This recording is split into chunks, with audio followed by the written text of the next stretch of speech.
My name's Zach Bowder. I'm a junior from Seattle studying politics. Gary Saul Morson is the Lawrence B. Dumas Professor of the Arts and Humanities at Northwestern University. He received a BS and PhD from Yale University. A member of the American Academy of Arts and Sciences, he is a recipient of Best Book of the Year awards from the American Comparative Literature Association and the American Association of Teachers of Slavic and East European Languages. He is a frequent contributor to the New York Review of Books, the New Criterion, First Things, Commentary, the Wall Street Journal, and other national publications. He is the author, co-author, or editor of numerous books, including Sense and Sensibility, What Economics Can Learn from the Humanities, Mikhail Bakhtin, Creation of a Prosaics, Anna Karenina, In Our Time, and forthcoming Wonder Confronts Certainty, Russian Writers on the Timeless Questions and Why Their Answers Matter. Please join me in welcoming Dr. Morson to the stage.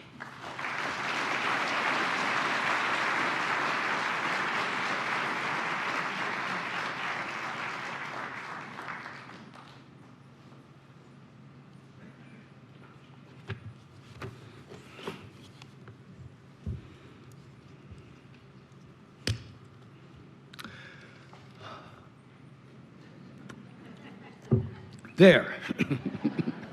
It's really a pleasure to be here. I've been hearing so much about this place for so long. It's a real privilege to be here. The title of this talk is Tolstoy and Dostoevsky, Lessons from the Russian Classics. And I'll tell you that it's in 10 short parts. I tell you that so that at each point, you'll know how much left you have to sit through.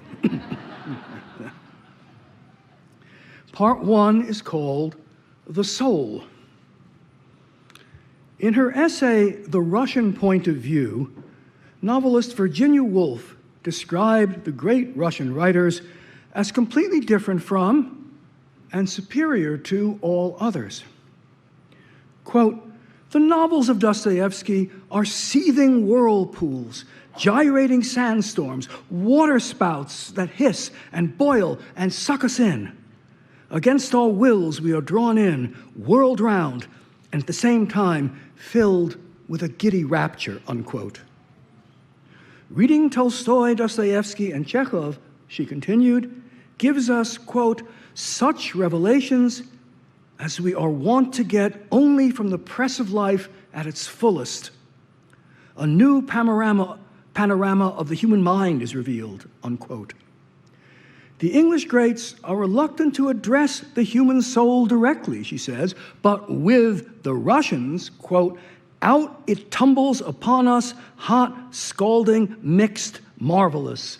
And after all," I'm still quoting, "whoever you are the vessel of this perplexed liquid, this cloudy, yeasty, precious stuff, the soul," unquote.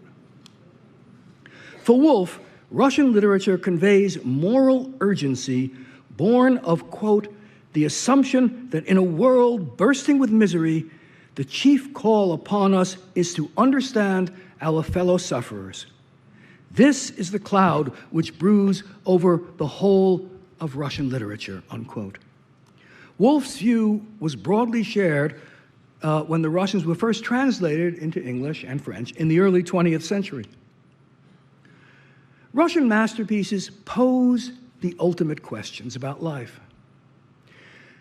I've recently completed a book, as mentioned, out in a few months, entitled Wonder Confronts Certainty, Russian Writers on the Timeless Questions and Why Their Answers Matter, in which I trace how the great Russians, over the past 2 centuries, have illuminated several ultimate questions. Here, I'll just give you a little foretaste. In the core chapter of Dostoevsky's greatest work, The Brothers Karamazov, Ivan bears his soul to his pious brother Alyosha. Ivan explains, "You and I talk as only Russians do, voicing our deepest convictions about life as if we had stepped outside it."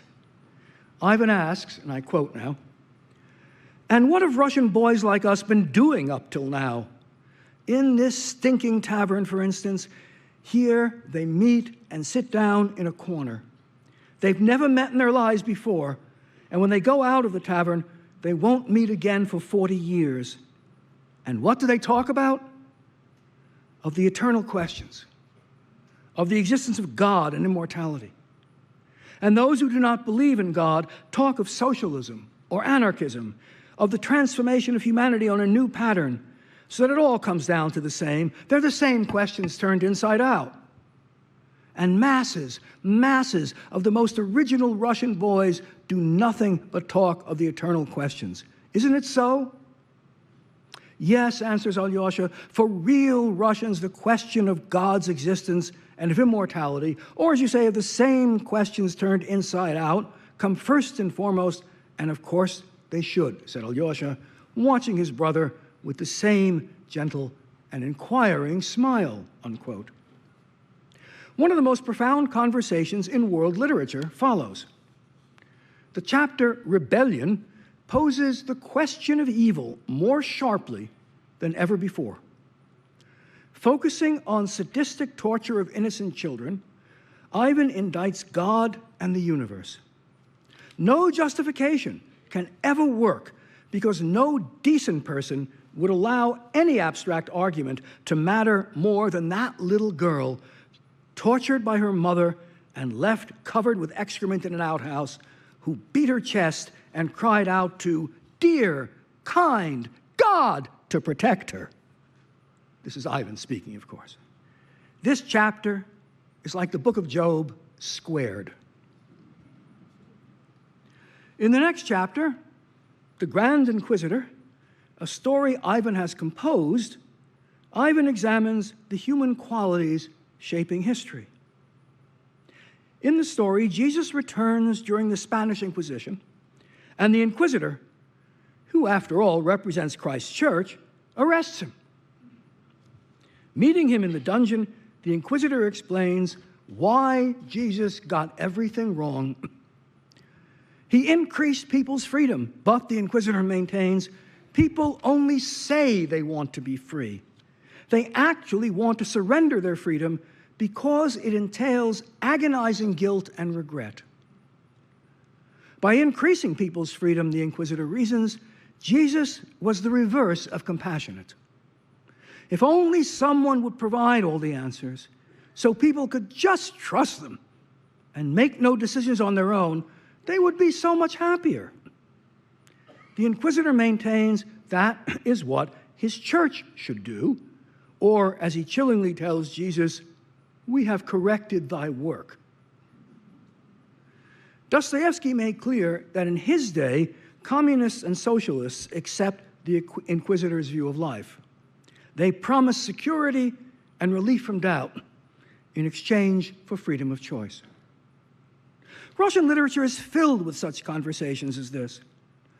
In some liminal space, a stinking tavern, a train compartment, an inn at a crossroads, time seems suspended, and people talk from the depths of their souls as if they were already outside time. In Tolstoy's War and Peace, Pierre and Andrei, the two heroes, converse several times about whether life has meaning. When one of them despairs, the other is experiencing delight at having found the meaning, at least for a while. In their most famous conversation, the two travel across Andrei's estate, oblivious of anything not pertaining to their discussion. Quote, the carriage and horses had long since been taken off and harnessed. The sun had sunk below the horizon, and an evening frost was starring the pools near the ferry. But to the amazement of the coachman and ferryman, Pierre and Andrei continued to stand on the raft and talk, unquote. Andrei, consumed with guilt about how he treated his dead wife, despairs. Pierre replies, quote, well, he says, I too despaired. I used to believe that ultimately it's all pointless, but now I know otherwise.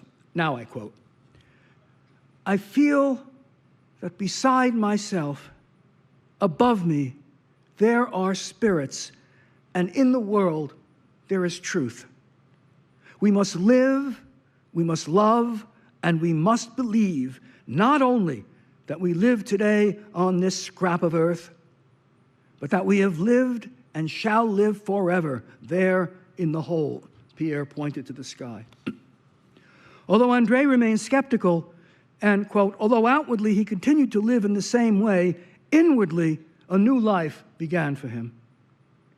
Our sense of life changes before our ideas about it do. Scenes like this define Russian literature. Part 2 is called How We Misperceive the World. War and Peace asks, are life's most important events the major ones you cannot miss, or the sum total of small ones that may even pass unnoticed, but taken together are what really matter?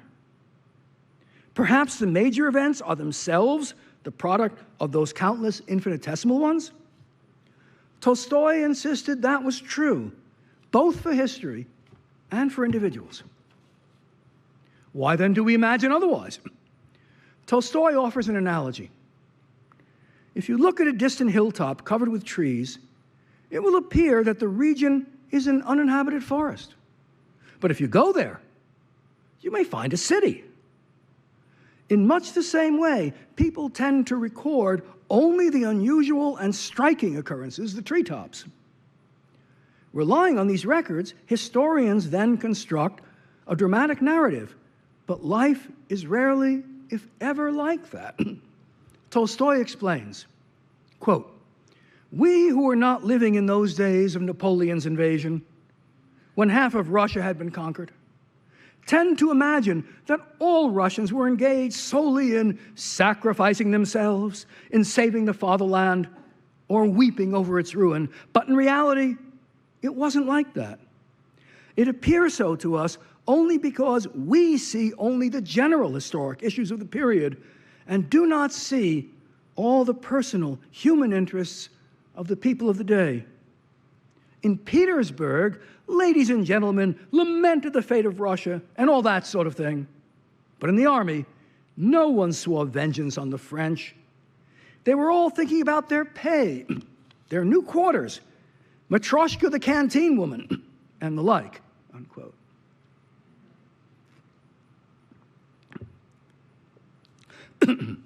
The world actually presents itself as 100 million tiny events that do not all cohere. But if we are to act, our minds must filter most of them out in order to construct a neat story based on what it deems most important, which is usually what is most notably changing. Our vision, hearing, and memory work the same way. We could hardly survive otherwise. But we are misled into thinking that the world is fundamentally simple and makes a good story. As a soldier, Tolstoy observed that if you talk to men right after an engagement, they will offer vague impressions that do not add up. But officers have to write a report. Modeling their narratives on earlier ones, they fit events into a relatively neat story. Then higher-ranking officers repeat the process until the high command issues the official version, which is simple, clear, and utterly unlike what really happened. Go around now and question the same soldiers, and they will remember according to the official report, with people miles apart claiming to have seen the same incidents. Everyone gladly exchanges confused impressions for what makes sense. Famously, War and Peace was the first book ever to describe battle as it actually is: chaos and confusion. On fields covered with fog and smoke, men rush about not knowing where they are going, perceiving only what is nearest to them, deafened and often panicked. It is not at all like the battles in war stories or in war games resembling chess.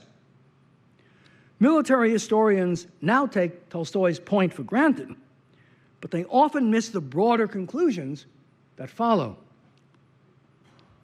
To begin with, Social scientists, with the emphasis on scientists here, usually imagine that behind the world's apparent chaos lies an underlying simplicity. Just as Newton showed that the complex movements of the planets could be explained by 4 simple laws. But with human events, the opposite is the case. The further back one traces causes, the more causes one encounters. Causes do not simplify, they ramify. Only by ignoring whatever doesn't fit can one imagine there are simple social or psychological laws. If by a social science we mean something resembling Newtonian physics, there can never be a social science. The fundamental state of the world is mess. Order is not given, but requires work. In Tolstoy's Spirit, the anthropologist Gregory Bateson described how his daughter once pointed out that if she tidies her room and then neglects it, it gets messy again. But a messy room neglected never neatifies. Entropy works only one way. For Tolstoy, battle merely magnifies and so makes more visible the complexity or chaos that always rules. The night before the Battle of Borodino, Pierre tells Andrei that a good general can, quote, foresee all contingencies, unquote. Laughing, Andrei replies, quote, what are we facing tomorrow? 100 million diverse chances, which will be decided on the instant by whether we run or they run, whether this man or that man is killed, unquote. As it is impossible to foresee the path of each bullet, one cannot tell which person will be killed. And that can make all the difference. Today, we would call Tolstoy's idea chaos theory. Social scientists often assume that the law of large numbers ensures that contingent events, though they exist, average out. But that is not necessarily the case. Sometimes a minute contingency can be magnified and remagnified, for want of a nail, as the saying goes. Or in the phrase chaos theorists use, sometimes the flapping of a butterfly's wings in Beijing can affect the weather in New York.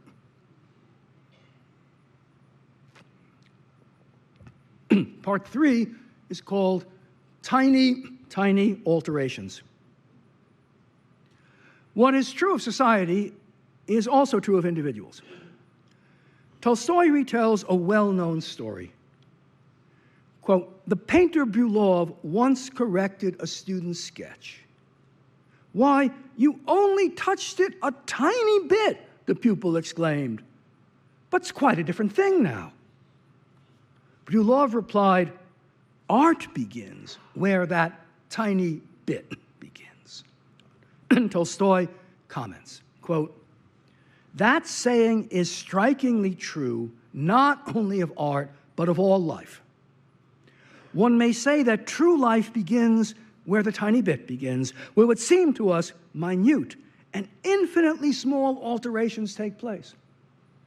True life is not lived where great external changes take place, where people move about, clash, fight, and slay one another.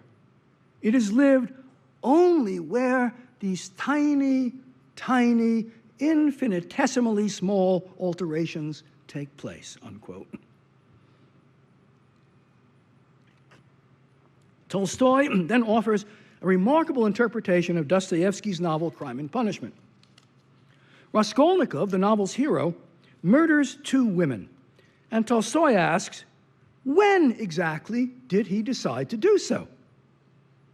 When did he live his true life that resulted in that horrible crime? Now I quote from Tolstoy. Raskolnikov did not live his true life when he murdered the old woman and her sister. When murdering the old woman, he acted like a machine, doing what he could not help doing, discharging the cartridge with which he had long been loaded.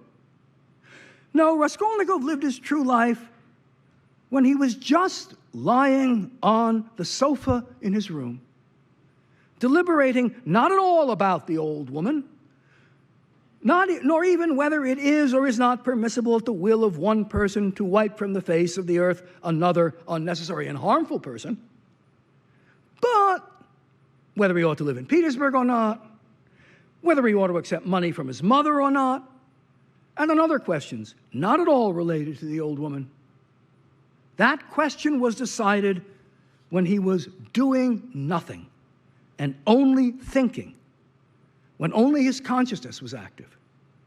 And in that consciousness, tiny, tiny alterations were taking place. Tiny, tiny alterations, but on them depend the most immense and terrible consequences, unquote. No one ever described the tiny alterations of consciousness better than Tolstoy. That is why his characters seem so much more real than any other writers. Critic after critic has said, in the words of one of them, that if nature could write directly without a human intermediary, it would write like Tolstoy. Or as the poet Matthew Arnold observed, Anna Karenina is not a work of art, but a piece of life.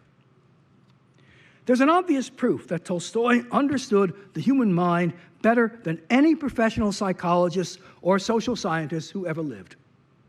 If they understood the mind as well as Tolstoy, they could create a portrait of a person as believable as Anna Karenina, but none has come even close.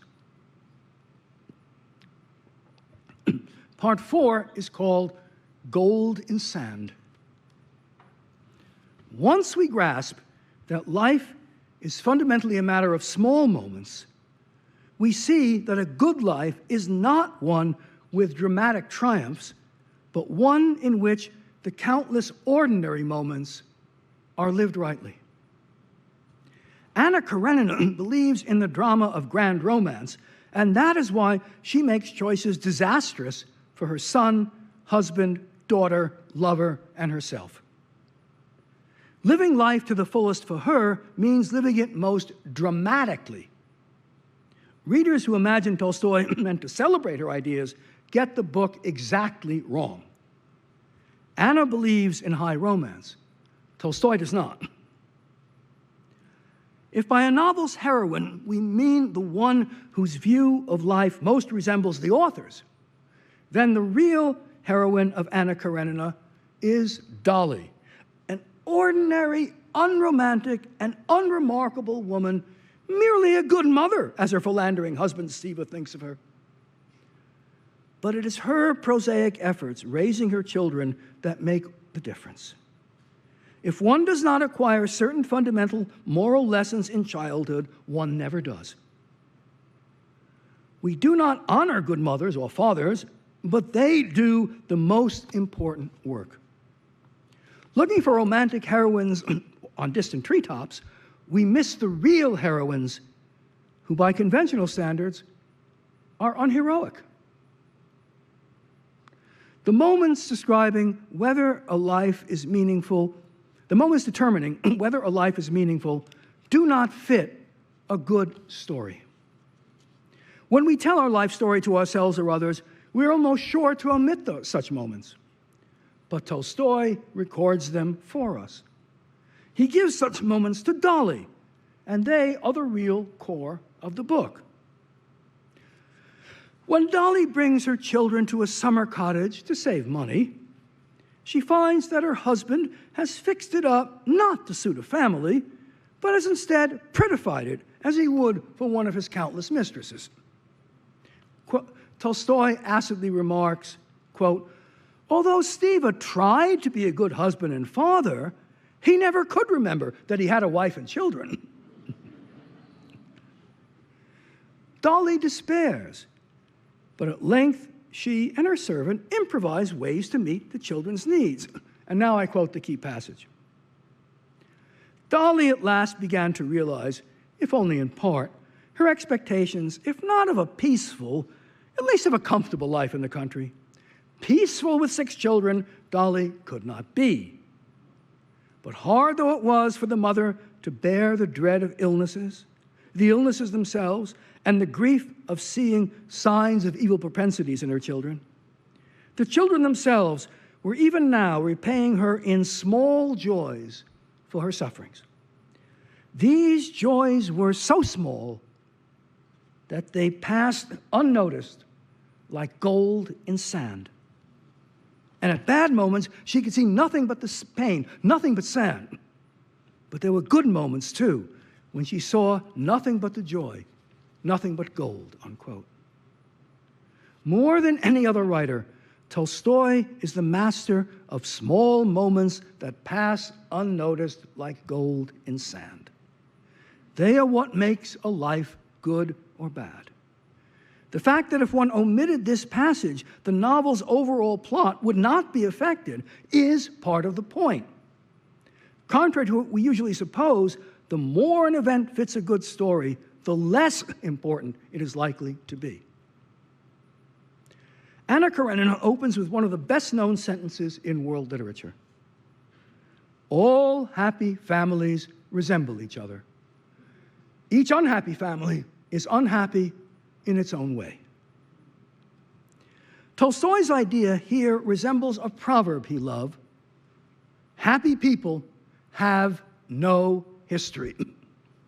Or the famous curse that goes, may you live in interesting times.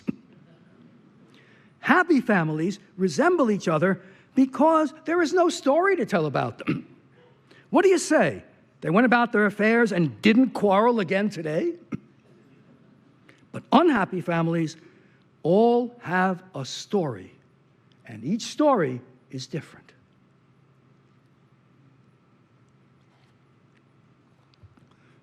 Part 5 is called Small Deeds. Dostoevsky arrived at similar insights by a different and theological route. The novel's wisest character, the monk Father Zosima, tells the other monks to practice small acts of kindness. Smile. Don't scowl at a passerby. And the passerby will pass on the goodwill to others, who will in turn do the same. It's like an ocean, he says.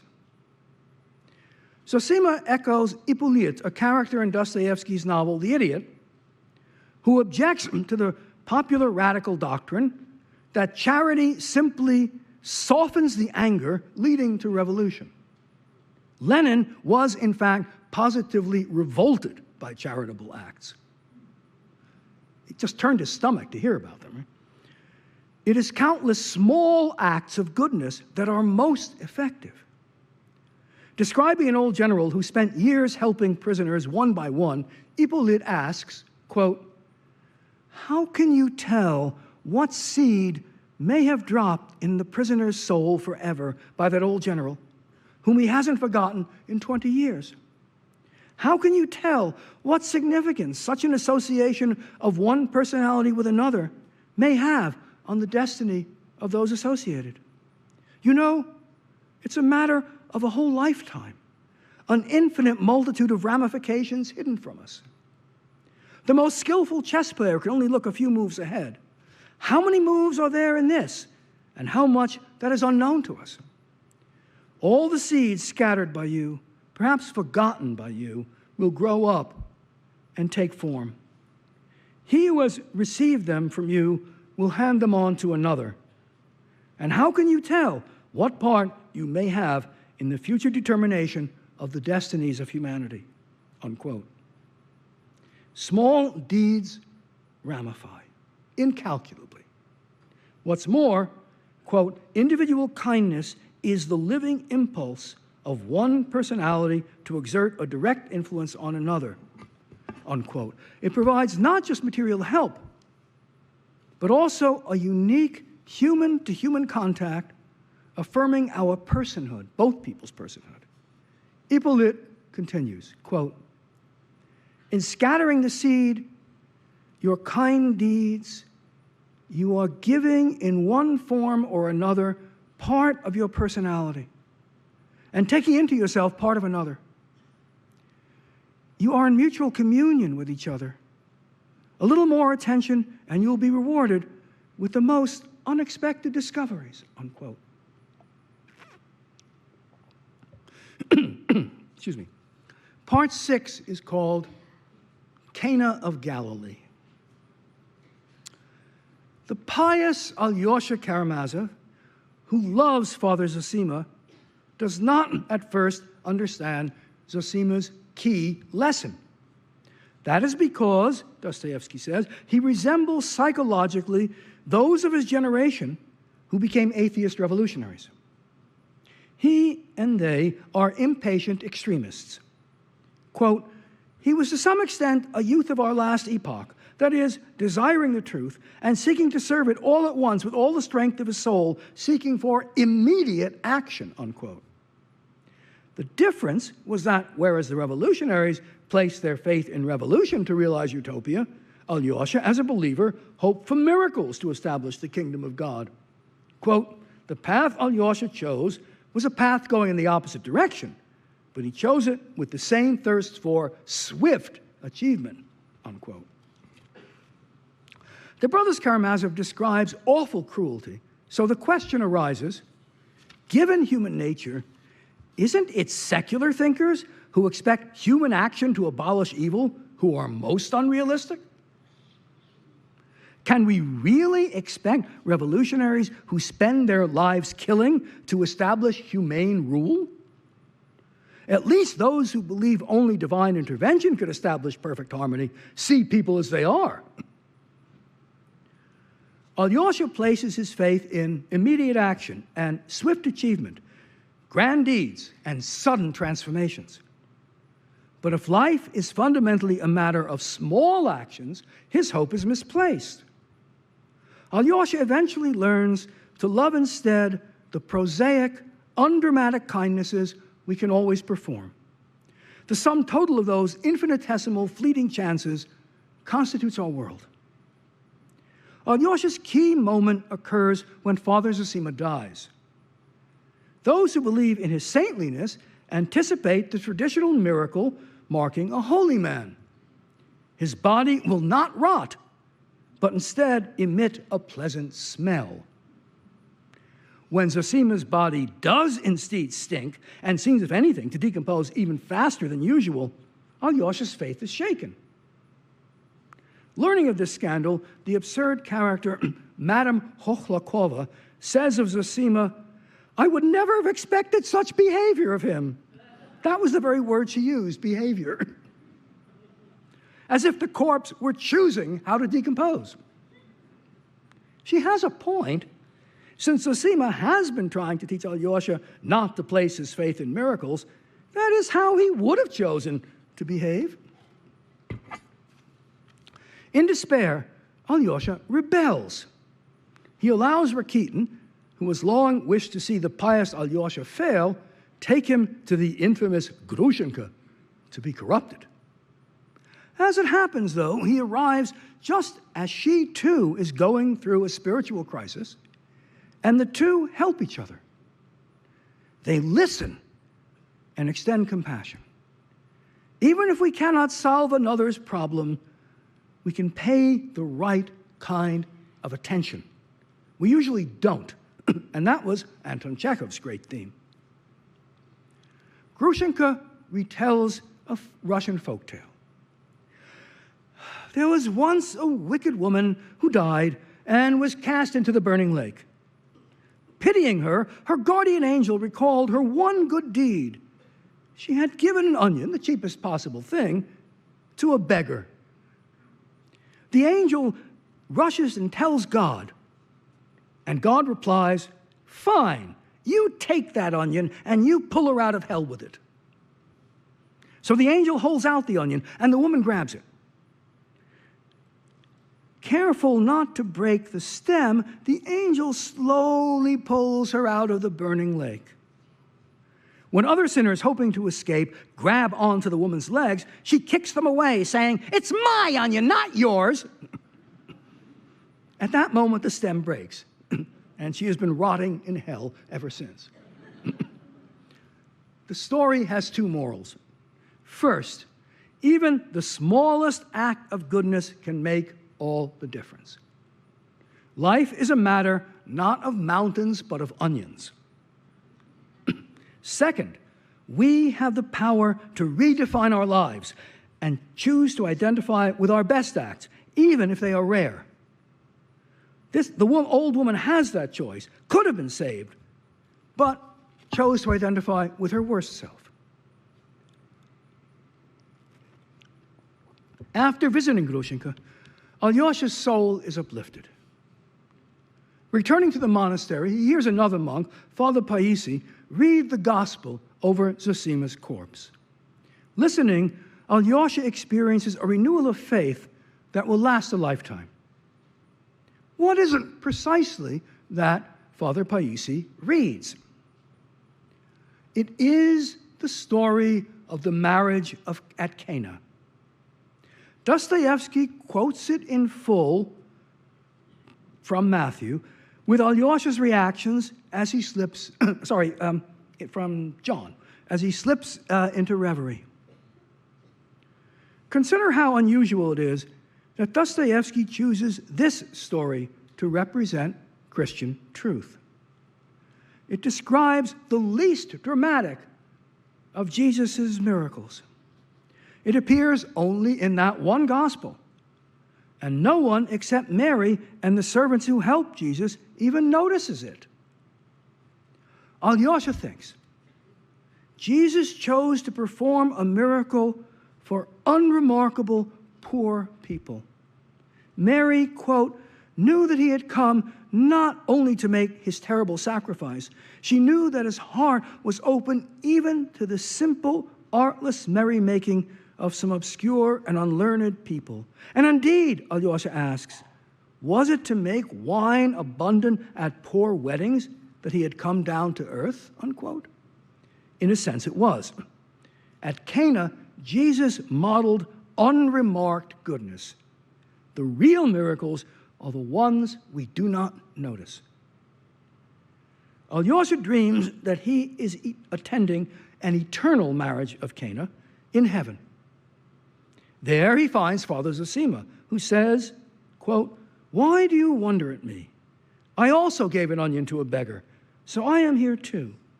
And many here have given only one little onion.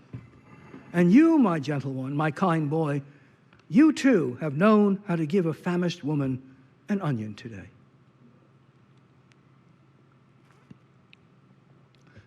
Part 7 is called Why You Should Not Love Humanity. Tolstoy, Dostoevsky, and Chekhov all conveyed some version of this prosaic moral. The radical ideologists place their faith in abstract theories promising total salvation. They were willing to sacrifice everyone living to achieve some supposedly guaranteed utopia to come. They loved humanity with a capital H, in the abstract, but despised individual people.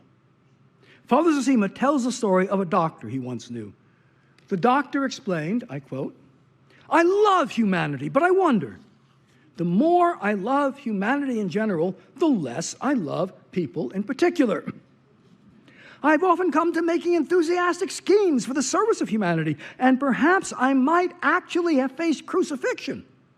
And yet, I am incapable of living in the same room with anyone for 2 days. In 24 hours, I begin to hate the best of men. One, because he's too long over his dinner. Another, because he keeps blowing his nose. But it has always happened that the more I detest men individually, the more ardent becomes my love for humanity, unquote. Love of humanity is born of theory. And the key difference between Russia's ideologues and its great writers is that the former placed their faith in theory, while the latter regarded people as too complex for any theory to account for. Wisdom entails learning that meaning is to be found not in some abstraction, like humanity or history or social justice, and not in some remote utopia, but in the opportunities always present immediately around us. In War and Peace, Pierre continually adopts one theory or another, promising meaning, and they all fail him. He at last finds meaning right before his eyes, hidden in plain view. Quote, "He felt like a man who, after straining his eyes to peer into the distance, finds what he has been seeking at his very feet. Previously, he had seen in everything comprehensible and near only what was limited, petty, commonplace, and meaningless. He had equipped himself with a mental telescope and gazed into the distance where the petty and the commonplace that were hidden in the mists of distance had seemed to him great and infinite only because they were not clearly visible. Now, however, he had learned to see the great, the eternal, the infinite in everything, and therefore he naturally discarded the telescope with which he had been gazing over the heads of men and joyfully surveyed the ever-changing, eternally great, and infinite life around him," unquote.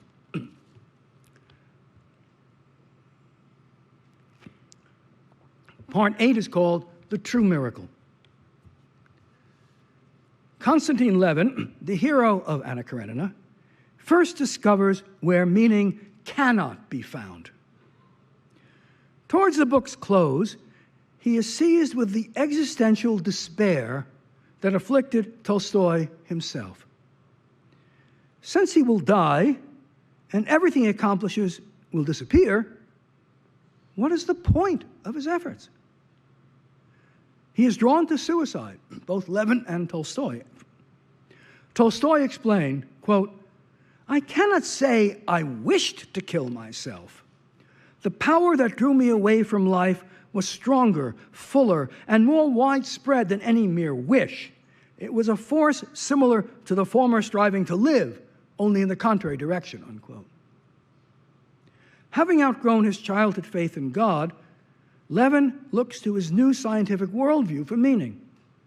But conservation of energy, evolution, and similar concepts can at best tell him the causes of things, not their meaning. It is clear to him that no matter how far scientific knowledge progresses, it cannot illuminate the questions that concern him. Quote, it is clear, these words and the ideas associated with them, he thinks, were very useful for certain intellectual purposes. But for life, they yielded nothing.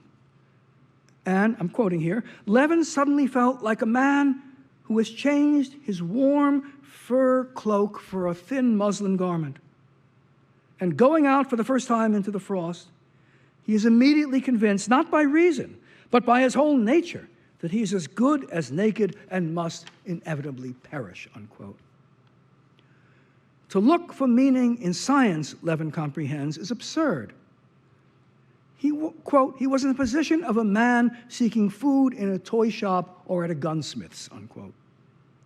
So he turns to the theories of non-materialist abstract philosophers, but he soon discovers that while their arguments may be very clever, they work only so long as he allows himself to be captured by a verbal trap and does not turn from abstractions to real life. Quote, "Levin thinks, without knowing what I am and why I am here, life's impossible, and that I can't know, and so I can't live. In infinite time and infinite matter and infinite space is formed a little bubble organism, and that bubble lasts a while and bursts, and that bubble is me." That was the ultimate belief on which all the systems elaborated by human thought rested, unquote. And yet, Tolstoy adds, all these systems of human thought are wrong.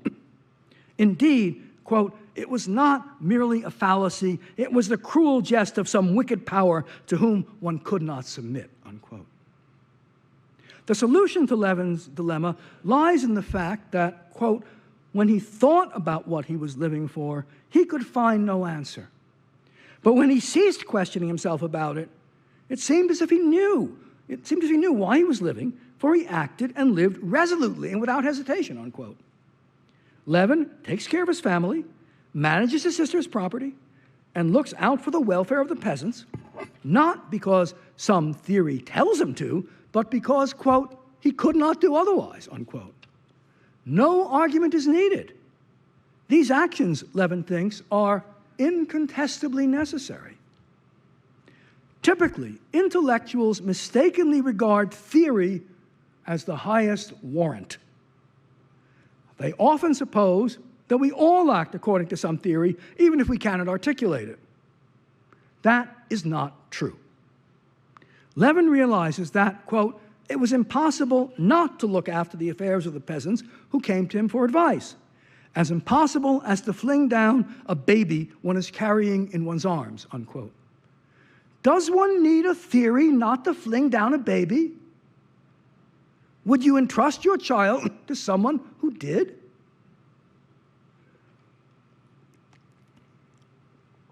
Levin readily makes all sorts of complex ethical decisions regarding the peasants and his estate. Tolstoy lists a page of them. Some critics of the novel ask what theory Levin is following when he makes these decisions, but there is no theory. If Levin had reasoned down from a theory, his decisions would be worse because theories are general and actual circumstances are too particular and complex for any theory to envisage in advance. Levin instead relies on a lifetime of experience sensitively reflected on, which has given him wisdom. And wisdom, unlike theoretical knowledge, is not formalizable. When Levin realizes that wisdom and meaning come not top down, but bottom up, the sense of life becomes clear. He no longer looks to theory. His sense of right and wrong, Levin now grasps, has simply been given because he could not have gotten it from any theory. Reason discovered the struggle for existence, but loving one's neighbor is something else entirely. The sense of Levin's life was always right before his eyes in his wise and moral daily practice. He thinks, quote, I looked for an answer to my question, and thought could not give me an answer. It is incommensurable with my question. The answer has been given me by life itself, unquote. And that is a true miracle. Levin famously concludes, quote, and I watched for miracles. A material miracle would have persuaded me. And here it is, the sole miracle possible, surrounding me on all sides, and I never noticed it, unquote.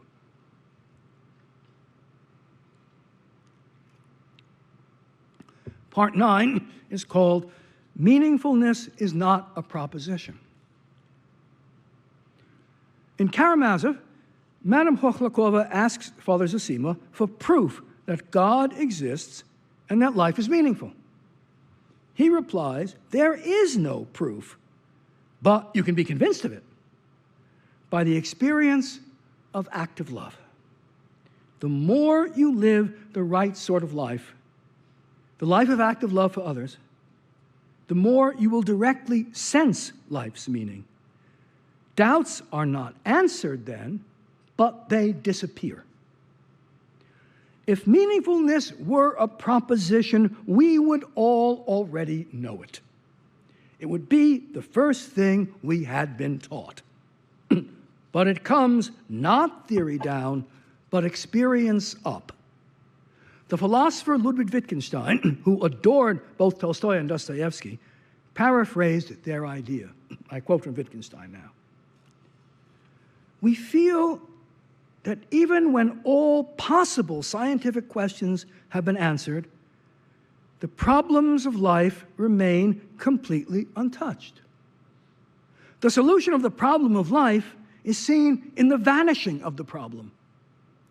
Is not this the reason why those who have found, after a long period of doubt, that the sense of life became clear to them, have been unable to say to others what constituted that sense? There are indeed things that cannot be put into words. They make themselves manifest. Part 10 and last is called Through Every Human Heart. 20th century Russian history shows what happens when ideological thinking triumphs. Claims of certainty and the clear-cut moral judgments they enable command enormous appeal. People love not only to be right, but also to blame and punish those they regard as wrong. The devil tempts us by letting us think we're angels. When people regard moral questions as simple and solved, they readily divide the world into the good who think as they do and the bad who don't. There is no middle ground. Those who are not with us are against us, and those who are against us must be destroyed. There is also no room for honest difference of opinion. Democracy depends on a strong sense of opinion, the sense that, as we are not gods, our fondest beliefs might just be wrong. People with whom we identify, after all, have turned out to be mistaken. By the same token, those we find unappealing may have pertinent experience and knowledge we lack. When one group, even our own, wields power too long, it is corrupted. It finds ways to justify its self-interest. We need more than one party. We require checks. Power has to change hands. For ideologues, such views are anathema. Political virtue excludes honorable difference. For them, the line between good and evil lies between our group and theirs. Russia invented totalitarianism, which relies on such thinking, but the impulse to it is possible anywhere, and I think is growing rapidly among us. Russia, then, is important for two reasons. First, its politics offers an object lesson in how not to think. Second, its great writers show us exactly what is wrong with such thinking and what the alternatives are. Think of Russian history as Lenin against Chekhov, okay? Alexander Solzhenitsyn asked why Macbeth and other Shakespearean villains killed a few people, while Lenin murdered millions. The answer is, Shakespeare's villains had no ideology. Quote from Solzhenitsyn, ideology, that is what gives evildoing its long-sought justification and gives the evildoer the necessary steadfastness and determination. That is the social theory which helps to make his act seem good instead of bad in his and others' eyes. Thanks to ideology, the 20th century was fated to experience evildoing on a scale calculated in the millions, unquote. The people who tortured and shot others did not resemble Spider-Man villains who gleefully rubbed their hands and resolved to do evil. They were people like us, convinced by some theory they were doing good. Today, ever more people call those who disagree with them evil. So they silence them, shame them, cancel them, fire them. It won't stop there. It is the nature of ideology to push things as far as possible. Mass murder on the Soviet and Nazi scale threatens our future, our near future.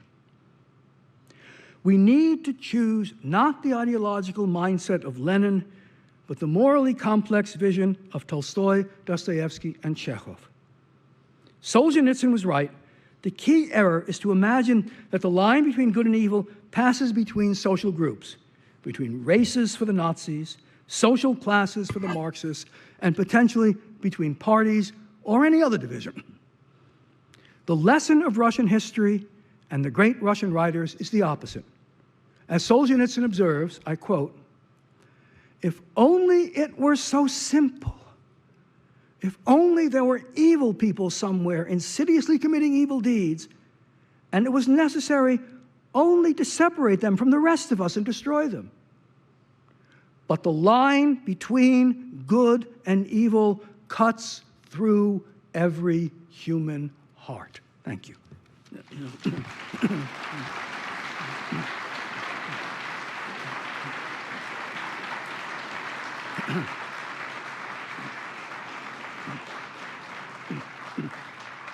I think I'm supposed to take questions now, right? Okay. Thank you, Dr. Morson. We now have a few minutes for a Q&A session. Please step forward to the front of the room if you do have questions, and we will give preference to students first. Thank you. Hi. My question is, I'm over here, sorry. Oh, over there, sorry.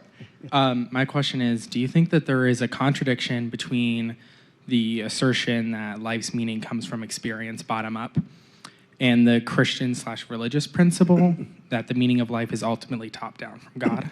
Well, if you're listening to Dostoevsky, that's not the Christian principle. That's a mistaken version of the Christian principle. The Christian principle is the direct experience. You can believe anything abstractly and still not be a Christian or a decent person. Belief is not just an affirmation of a proposition, it's a whole way of thinking and living. And that's why it's so, you don't convert people by the way you prove the Pythagorean theorem to them. It has to come from how they live and how experience. Dostoevsky is not unique in thinking this. For example, the great philosopher and theologian Blaise Pascal, has long sections on the psychology of how this works. But of course, it's possible to think the other way.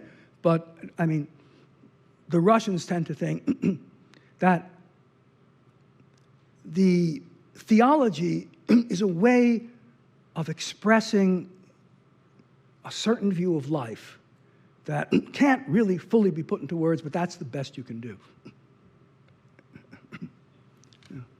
We have time for one more question. I was just wondering what your opinion on Boris Pasternak and Dr. Zhivago is, and if that's considered one of the great books, and because of all the Christian ideas that's discussed in it. My opinion about Dr. Zhivago. Yeah, it's a wonderful book. In my book, I spend quite a bit of time talking about it. And yes, it's remarkable. It's a deeply Christian book. And, the end of it, Zhivago the hero is also a poet, as Pasternak was. And, at the end of the book, there's a section called Poems of Yuri Zhivago, which are truly brilliant poems. Even in English, they read very well. And they're mostly religious poems. But I'd point out that a line that really struck me last time I reread it was belonged to the heroine, Lara, and she said that the real problem that led to our horrible fate, she meant under the Soviets, was when intellectuals were afraid to have their own opinion. When the idea was, no, this is the progressive way of thinking. All good people think this way. Intellectuals really believe that. And so they tried to make themselves think, after all, if Marxism, Leninism is the only progressive side, you've got to get yourself to believe it. The only reason you don't believe it is, well, because you're from the wrong social class, as Marxism, Leninism explains. So you've got to get yourself to believe it. And once that's the case, when people are afraid to have their own opinion, or don't even believe in having their own opinion, then the consequences are incalculable. That's it's a really interesting line because the hero Zhivago also has to be disillusioned with the revolution for just those reasons. And there are lots of memoirs, of the period. Like Nadezhda Mandelstam has whose wonderful memoirs of the period, describes how in the 1920s, the word revolution so seduced people that they all wanted to believe in it. They would do anything just for the name of that wonderful word, revolution. And she says, you wonder why the government needed, prisons and secret police when people were already just trying to do what they wanted because they were the revolution. Right? That's where it's, not wanting to think for yourself, is the real problem.